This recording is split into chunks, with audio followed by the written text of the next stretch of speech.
All right, looking at lesson 5.6, we're going to look at the remainder and factor theorems for polynomials. So the actual theorem is written up here. It's kind of unnecessary for you to really look at this. But the first one we're looking at is the remainder theorem. And the remainder theorem says that when you use synthetic division on a polynomial, or really you could use long division too, when you divide by that whatever f is supposed to equal, whatever x is supposed to equal, if you divide that into this polynomial, the remainder is going to be the same thing you would get as if you actually plugged that number in for your x. So you've seen questions like this before, and traditionally you would say, well, let's do this to do it. 3 times negative 2 to the 4th power plus 2 times negative 2 to the 3rd power minus 5 times negative 2 squared plus negative 2 minus 2. And you would have to do all that different algebra to figure out your solution. And that's actually what they did right here. They worked it out. They get 8. Okay? But the second way, the way we're talking about solving it today, is using that synthetic division. Okay? Or in this case, we're calling it synthetic substitution, but it's just division. So we take that number, whatever it is, and we put it in our box for division. So I will tell you one of the biggest things that happen here is this is already your solution. So if you remember, whenever we did synthetic division, we always said, well, if we're dividing by this, I need to first find the solution, which would be negative 2, and then I'll plug it in. So in this case, you don't have to switch the sign because you've already found the solution. You're not having to solve it. After that, you just do your normal synthetic division. You bring down the 3, that's a negative 6, that's a negative 4, that's an 8, that's a 3. Negative 6, negative 5, 10. The remainder is 8. Notice that this number and this number are the same.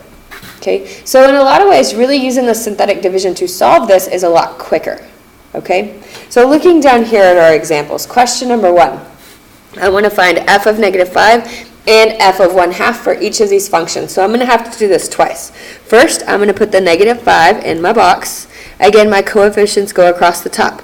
Be sure that all your numbers are actually there. Okay? If I bring down the negative 3, negative 3 times negative 5 is a positive 15. 15 plus 5 is 20. 20 times negative 5 is negative 100. My answer, negative 101. That is the same thing I would get if I plugged a negative 5 into here. And you could check it, right? Negative 5 squared is 25. 25 times negative 3 is a negative 75. 5 times negative 5 is a negative 25. Negative 25 and negative 75 is negative 100. Minus 1, negative 101. That checks. Okay? Yeah, go ahead and do that in your head real fast. So same thing for 1/2. I put 1/2 in the box. I put all my coefficients across the top. So, oh no, fractions, it would be terribly annoying to have to square 1/2 and do all this kind of stuff. But using synthetic division, it's a little bit easier. So negative 3 times 1/2 is negative 3 1/2. I personally recommend you keep the fractions, but I know how y'all feel about them. You might choose to use a decimal. That would be okay too. But like I said, I really think fractions are a little easier. 5 minus 3 1/2. So I'm going to come up here to do that. When you do 5 minus 3 over 2, remember you have to have common denominators.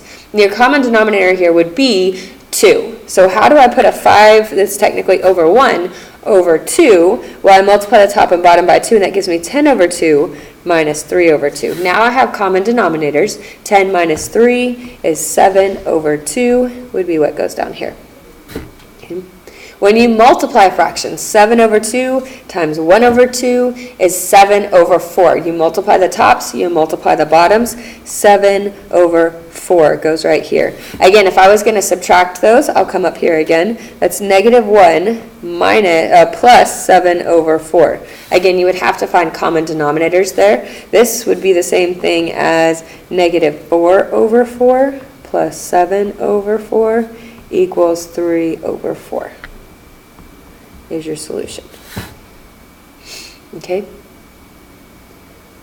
Looking at question number 2. So again, at this point, if you feel very comfortable with this, feel free to pause the video, go ahead and work these problems out and check yourself. I would definitely, even if you think you got it and you don't need to work it out, maybe at least work out question number 3. and check yourself with my answers. And then be sure you catch the second half of these notes, okay? So question number 2, I'm going to do the same thing. -5 goes in the box. My coefficients of 4, 6, and -7 go across the top. I bring down the 4. 4 times -5 is -20. 6 minus 20 is a -14. 5 times 14, -5 times -14 is a positive 70. -7 plus 70 is a 63. Here's your solution. Again, you could totally check that by plugging the -5 in. I'm not going to bother this time, but you feel free to do it. Same thing with 1/2. So 1/2 goes in the box. This one's going to be a little nicer because most of these coefficients are even. When I bring down the 4, 4 times 1/2 is just 2. I hope you know that. Bring down the 6 and 2 is 8. Bring that down. 8 times 1/2 is 4. -7 plus 4, -3 is your solution. Okay. So again, not too bad. Same thing on these next ones. Nothing has changed. They just gave you different numbers to plug in. So again, I'm going to put the 4 in the box. Remember, you don't change the sign here. Okay. When I get to go to put my coefficients down, pay attention. 5x cubed, -4x squared, 0 x's, and a 2. If you don't have that 0 there, you're going to get a very, very wrong answer. Bringing down the 5. 5 times 4, 20. That's happened a lot. Like a -4 and 20, 16. 16 times 4, 64. 64. 64 times 4 is 256.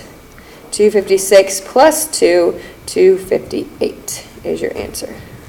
Again, feel free to check that. 4 cubed, 64 times 5. I don't want to do it, but you totally can to make sure I'm correct. Same thing with -3. -3 goes in the box. My same coefficients go across the top. I still remember to plug in the 0 for the x term that's not there. 5 times -3, -15. That's -19. 19 times 3 is, or -19 times -3 is a positive 57. That's 57. 57 times a -3 is a -171. When you combine those, that is -169. Again, feel free to check. Okay. The very last question on this part, again, 4 in the box. All my coefficients go across the top. They are all there, so that's good news. I bring down the 2. 2 times 4 is 8. -4 and 8 is 4. 4 times 4 is 16. 3 and 16 is 19. 19 times 4 is 76. 76 and 1 is 77. 77 times 4 is 308. 308 minus 6 is 302. Again, that may seem kind of annoying, but it is much easier than plugging 4 actually into all this and simplifying. So same thing with the last one, -3. 2, -4, 3, 1, -6. Bring down the 2. 2 times -3, -6, -10, positive 30, 33. 33 times -3 is -99, -98, -98 times 3, -3 is positive 294. Look at how terribly out of line I got. That's okay. 294 minus 6 is a -288. Cool. All right, so that's the remainder theorem. When you have your factor theorem, okay, the nice thing about this one is we are wanting to completely factor these polynomials, okay?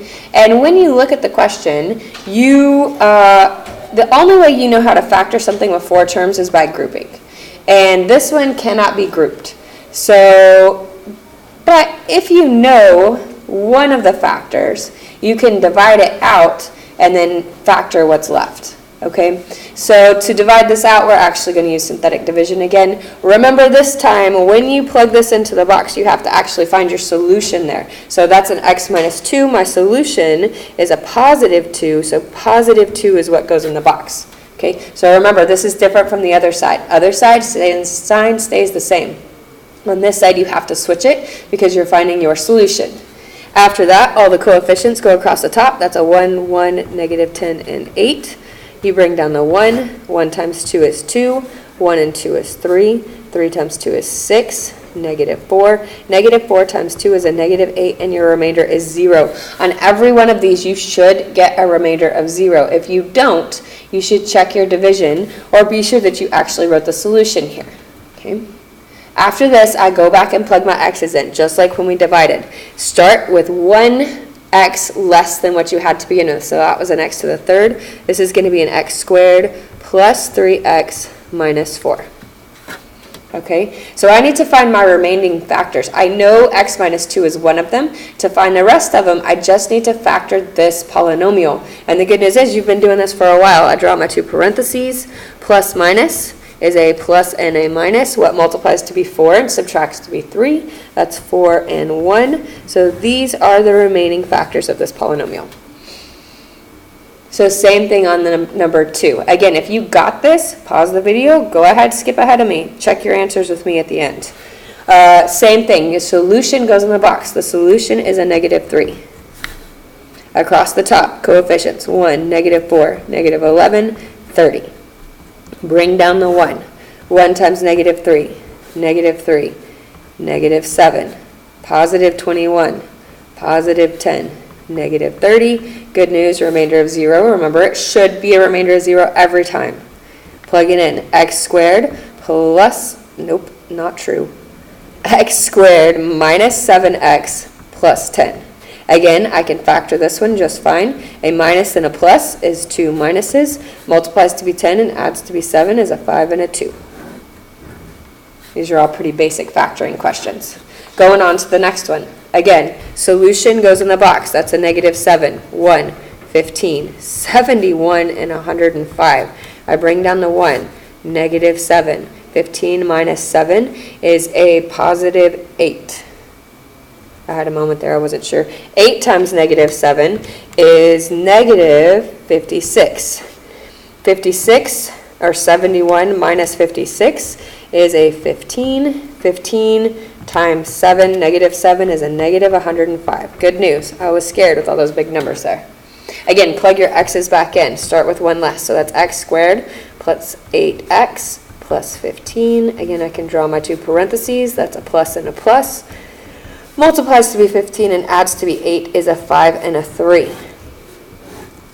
Cool. Same thing with the next one. Negative 4 goes in the box. 1, negative 7, negative 26, 72. Bring down the 1. Negative 4, negative 11, 44. 44 minus 26 is a negative, nope, positive 18. 18 times negative 4 is a negative 72. And again, good news, those cancel out with a remainder of 0. Plug your x's back in. Minus 11x plus 18. X minus multiplies to be 18, adds to be 11 is 9 and 2. Cool. 2 more. Again, if you got it, pause the video. Go ahead and work ahead of me. That's a good way to check yourself and that you actually know what's going on here. 2, negative 1, negative 7, 6. Bring down the 2. 2 times 1 is 2. 1. 1 times 1 is 1. Negative 6, 0. 2x squared plus x minus 6. Now, if you remember how to do this, there's a couple ways. I know some people use bottoms up. I'm going to do the method that I taught you, which is the little x method. So remember, I multiply 2 times negative 6 is a negative 12. Down here, I need them to add to be 1. So that is a minus. No, that's not true. Plus minus is a plus and a minus. Okay. Multiplies to be 12 and subtracts to be 1 is a 4x and a negative 3x. Remember, we plug those back in. So that's 2x squared plus 4x minus 3x minus 6. From here, we do use grouping. So I group the first two. I could take a 2x out of that. That leaves x plus 2. Group the back two. I could take a negative 3. That leaves x plus 2. Again, these two should be the same. X plus 2 are one of my factors. 2x minus 3 is the other one.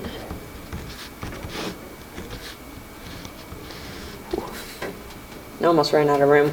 Same thing on question number 6. Remember, your solution goes in the box. Your coefficients go across the top. Look at these big numbers. Gross. Bring down the 3. 3 times negative 4. Negative 12. Negative 13. 13 times 4. 54. positive 52, negative 10, positive 40, 0.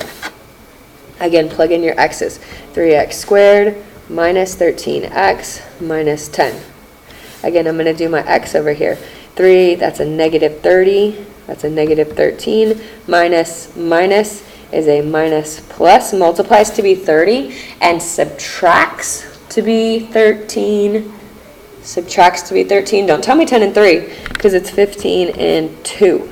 Add your x's, squeeze those in. 3x squared minus 15x plus 2x minus 10.